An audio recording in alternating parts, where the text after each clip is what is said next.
You have to form your captive in a jurisdiction. You're going to see on the left common jurisdictions that are outside the U.S., and on the right, common jurisdictions that are inside the U.S. People would say, first of all, what's the advantage of forming your captive outside the U.S. or inside the U.S.? And I would say the main driver in this discussion is going to be money. It is substantially cheaper to form a captive outside the U.S. than it is to form one inside the U.S., both from an annual operational basis and also from a capitalization basis. So every jurisdiction who gives a license for a captive insurance company is going to require that that company has some startup cash. We'll look at that in just a minute. The startup cash tends to be lower in the jurisdictions outside the U.S. than in the U.S. And there's a much higher burden of regulation inside the U.S. than outside. So you've got additional costs not only for your captive manager, who's got higher compliance requirements, but also from third-party providers who are going to be required by the inside the U.S. insurance departments that are not required, usually not required outside the U.S. Nevis and Anguilla are probably the two most popular for the type of captives we're looking at. Bermuda is a very popular captive jurisdiction. I don't know if it's got more captives than Vermont, but if it doesn't, it's only by a few. And you'll find most of your Fortune 500 in Bermuda in terms of captives, at least those that are not in Vermont. Vermont is probably the most popular for the large companies doing captives inside the U.S. They have a really, really big cottage industry. I don't know if that's an oxymoron, but it could be.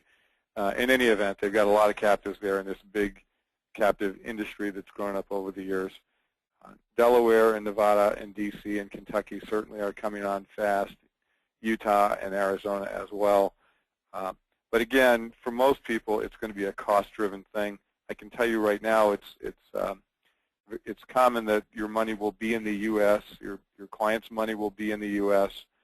In one form or another, either a U.S. bank account in the name of the captive or in a U.S. bank account owned by an LLC where the LLC is owned by the captive insurance company. So in terms of comfort about where the money is, it's going to be in the U.S.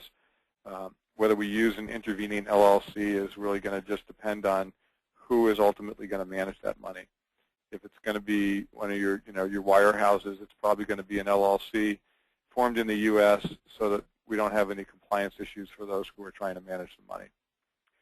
But nonetheless, there are people who will insist on a U.S. captive, and I can give you two examples from our own personal case files where they wanted to use U.S. captives.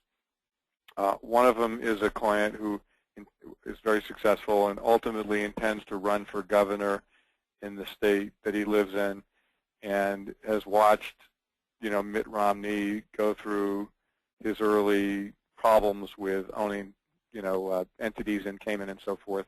And, again, for Mitt, I guess he got over it, although I'm not sure we've heard the last of it. But in any event, he just said, you know what, I love this idea, but I don't want this to ever come back into my gubernatorial race. And so whether he ever runs for governor, I have no idea. He's got the money, he's got the looks, he's got the smarts. Whether he actually decides to do it, I don't know. But in any event, he's sort of prepping for it. The other client that I would say we have that's in a U.S. jurisdiction is basically just a Midwestern business owner who does no business outside the U.S. I don't know how long that'll last, but in any event, does no business, does all their manufacturing here, has nothing overseas, does nothing with exchange rates, and basically just doesn't trust anything outside the U.S. and wanted a U.S. jurisdiction. So I'm not saying they're isolated and they don't exist. There are people out there who have whatever reasons they have for wanting to be in the U.S., totally normal. I think it's fair to say that still most of the captives that are being formed these days are being formed outside the U.S. But again, I could care less. The managers that we use are licensed to do captives inside and outside, And so it doesn't matter to me if the client wants to pay the extra funds for whatever reason to be in the U.S., it's okay.